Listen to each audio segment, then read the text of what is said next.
The tragic and unsolved murder of South African football star Senzo Meyiwa has left a deep scar, not only on those directly involved, but also on the parents of everyone connected to the case. We'll start from Chico Twala all the way to Umama Meyiwa. Each parent has been profoundly impacted by the senseless crime. Their lives forever changed on that fateful day, the 26th of October, 2014. My name is Senzo Meyiwa, Orlando Pirates goalkeeper, and I've been 10 years at Orlando Pirates. For Chico Twala, who is an iconic music producer and father to Longwe Twala, the trial has been an emotional battle. Longwe was present in the house the night Senzo Meyiwa was shot. And while he hasn't been charged, suspicions loom over him. And Chico has consistently defended his son, even offering support to the police to clear Longwe's name. We know the police took his gun, they tested it, and they kept it for 4 months. Why would they test Chico's gun if Chico was not in the house, but it was Longwe Twala? Of course, it has recently been revealed, and allegedly, of course, that Longwe Twala left with one of the exhibits in his foot after he shot himself. And it is said, alleged, Longwe Twala is the shooter. On that fateful night, there were no intruders. It was Longwe Twala who was very angry at Senzo and his friend Umtogo because Uzandile was cheating on him with Umtogo. But you know what? In this video, we're not focusing on the cheating behavior. We're focusing on the impact of that ruthless crime, unsolved crime, has had on the parents overall that are impacted by this case. With Chico Twala, we see how loud and dominant he has been throughout. If you give Chico Twala a mic, he is talking, okay? He is not passing an opportunity to talk.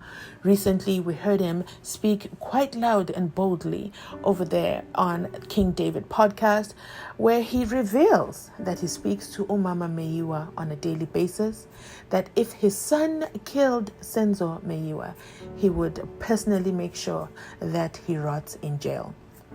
Speaking is one thing, but actually following through with the actions is another. It is almost going to be 10 years that Senzo Meyiwa has passed away in a few days. And did Longwe Twala do it? We don't know.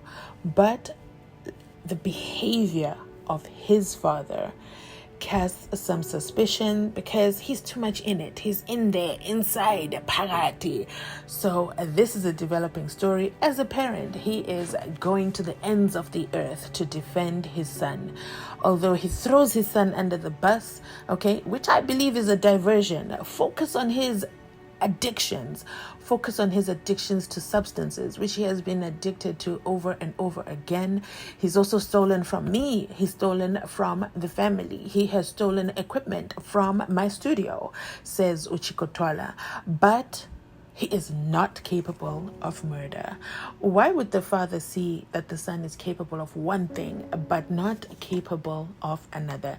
This video is inspired by this comment, and it says, in all of this, Senzo Meyiwa, I feel so bad for his family, and my question is, in all of this, is KHUMALO'S mother, who is not good by protecting her children, by allowing them to go on lying, whereas she knows exactly what happened, whereas Kelly's mother conscious. Where is Kelly's mother's conscience? It seems as if she's a cruel pagan who raised hooligans, and I'm questioning her motherhood. The comment ends with, she is disgusting. Let me know your thoughts in the comment section down below with regards to Chico Twala as Longwe Twala's father. Now let's break into KHUMALO, okay? KHUMALO has the burden. She has several burdens, but let's start with KHUMALO has the burden of a tragedy in her home. Her home famously known on this channel as the Spaza House. And if you're upset about that, this is your cue to click out, okay? KHUMALO'S house is the scene of the crime, okay? Kelly Khumalo and Uzande Khumalo are KHUMALO'S daughters. Kelly Khumalo was Senzo Meyiwa's side chick, for lack of a better word, because Senzo Meyiwa was a married man and he was married to Umandisa. Uzandi Khumalo, well, she was young and carefree, did the mistakes that she made or the choices that she made to indulge in another relationship in the moment with Senzo Meyiwa's friend Umtogo, allegedly, cause all this resulting in the tragic end to Senzo Meyiwa's life. Lima Khumalo is the mother of Ukeli Khumalo and Uzandip Khumalo and has been drawn into the center of this controversy, even though we'll never hear from her. That's the irony in all this. Her home became the crime scene, and with two of her daughters present that fateful night, the weight of the tragedy has fallen on her shoulders. And then you ask yourself, but why has she gone utterly silent? For 10 years, not a word out of Khumalo. What must it feel like to know that a young man lost his life in your home and your daughters are at the heart of a scandal surrounding his murder? For Khumalo, this isn't just a legal case, it's actually a deeply personal nightmare. Is this the reason for her silence? Is this the reason we have never heard Khumalo's version? Not in court and certainly not on these streets. Why has Khumalo gone the most quiet? Khumalo saw exactly what happened that night, but has gone completely mute. Has there been some African science that was done to her?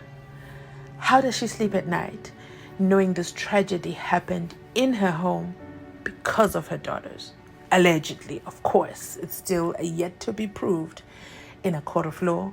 What is clear is that this is a ground zero. Her home is ground zero where Senzo Meyiwa was shot.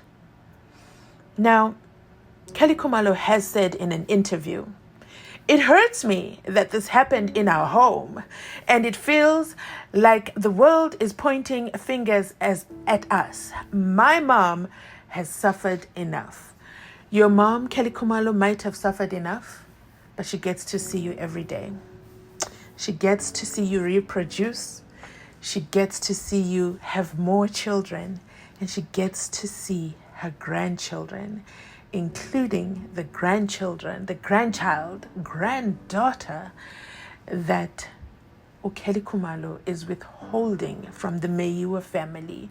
No form of empathy or compassion that your granddaughter died in your home, and the Meyiwa family has had to deal with the grief of not just the loss of their son, but also the loss of not having any access to their granddaughter.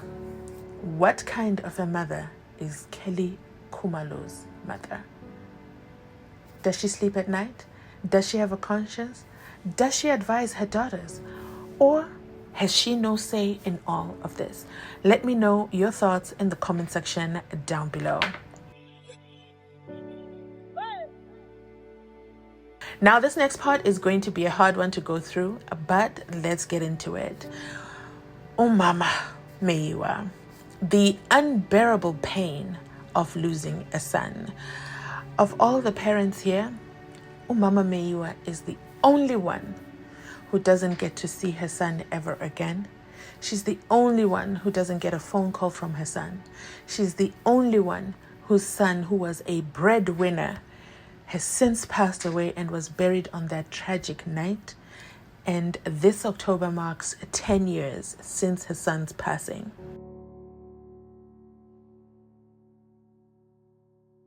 We have seen her several times in different interviews where she is just heartbroken, devastated, unconsolable.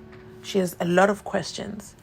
And she calls out to her husband and to her son that this battle is now in your hands, as they have both passed away.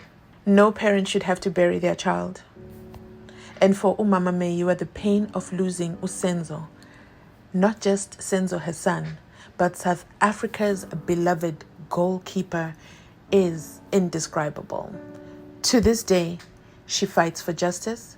Her heart is shattered by the slow progress of the trial and the mounting theories of conspiracies and cover-ups and intimidation that the family has had to experience during these 10 vicious years.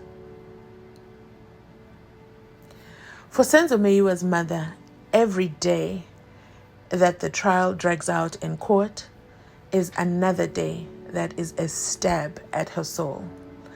Her family does say they try to keep her away from watching the case and being updated on it, but at the end of the day, nobody has come to tell her that justice has been served. So obviously, I imagine that she can only be continuing to feel an overwhelming amount of grief. She has been, of course, vocal about her frustrations with how long it has taken to get answers. And we saw her son, SIFISO Meyiwa, on MacG, Podcast and Chill with MacG. And that just gave us a glimpse of the type of family that the Meyiwa family are. A forgiving family, a humble family, a family that just seeks answers. They're not even looking for vengeance, and their hearts are still yearning to see their granddaughter, the daughter that Senzo had with Kelly Khumalo. Why would Kelly Khumalo withhold the daughter? Let me know in the comment section if you understand what exactly is going on in Kelly Khumalo's mind when she made that decision 10 years ago. It definitely has been too long, and the pain can only get worse the longer the trial progresses. Let's also talk about a different set of parents. This is the parents of the accused. They have the burden of living in shame. Then there are the parents of the 5 men accused of Senzo's murder. Their lives have been shattered, not only by the accusations, but by the shame and the stigma attached to their families. Whether their sons are guilty or innocent, these parents live in the shadows of the crime, their family names tarnished by association. And we saw this in a couple of videos where Muzi Sibia's father just breaks down and cries. Breaks down and cries in that interview, and you can just feel his pain of this crime. We also saw a few interviews where Bongani Ntanzi accused number 2's family. Bongani Ntanzi was the breadwinner for the entire family, and now the breadwinner is behind bars, denied bail, accused of the senseless crime, and has been behind bars for the last 4 years. What has his family been surviving on since his incarceration? For these parents, the trial is a constant reminder of a future lost. Their sons' names are forever linked to this tragic event, and they too are victims of a society that has already judged them. And finally, let's talk about the parents in the community, the South African parents to young men who might be dating, who might be having a girlfriend, in a relationship, having a baby mama, and things are tough. And their sons might as well also be accused. Parents with young children as well, who are sons, and they're imagining what their future might hold. How has the Senzo Meyiwa trial impacted families countrywide, especially families that are following this trial. This case isn't just about the families directly involved. The entire nation of South Africa has felt the ripple effect of the Senzo Meyiwa's murder. Parents across the country have been forced to confront the fragility of life, the cruelty of violence, and the agonizing wait for justice. The trial has raised difficult questions about crime, justice, and the failures of the system, leaving a profound impact on countless parents who wonder if this could happen to a national hero. Could it happen to my child too? Imagine that. This happened to a national hero. You would expect the justice system would be swift in finding justice for the Meyiwa family, because he was a national goalkeeper who kept the goals out and kept the Bafana team winning, okay? But it seems all that ended with the death of Senzo Meyiwa. In the midst of this tragedy, one thing is clear. The parents on all sides of the Senzo Meyiwa case have endured unthinkable pain. They are the silent casualties of a crime that still haunts South Africa. Will justice ever be served? Please remember to subscribe for more updates on the trial. Monday, Ziakala, okay? All is coming back into the courtroom on Monday. So make sure that you're subscribed, turn on your notifications. We'll definitely keep you updated on this developing trial. If you've made it this far in the video, you absolutely have my heart. This was a tough video to do. I hope you enjoyed it. Let me know your thoughts in the comment section down below. Remember to like, comment, and subscribe, and I'll definitely catch you on my next upload.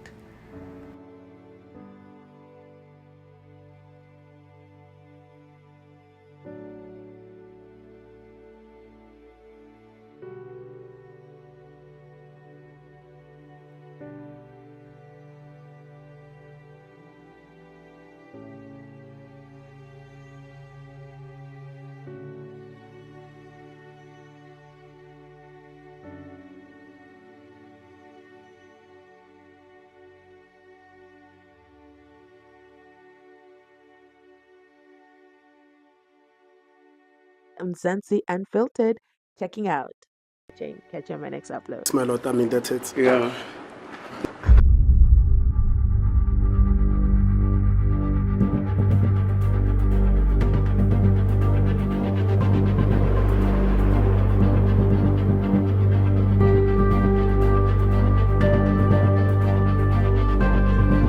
As the court pleases, my lord, I mean, that's it. Yeah. If the grooves don't fit, acquit the 5 accused. Nisi has done a fantastic job proving there was no match.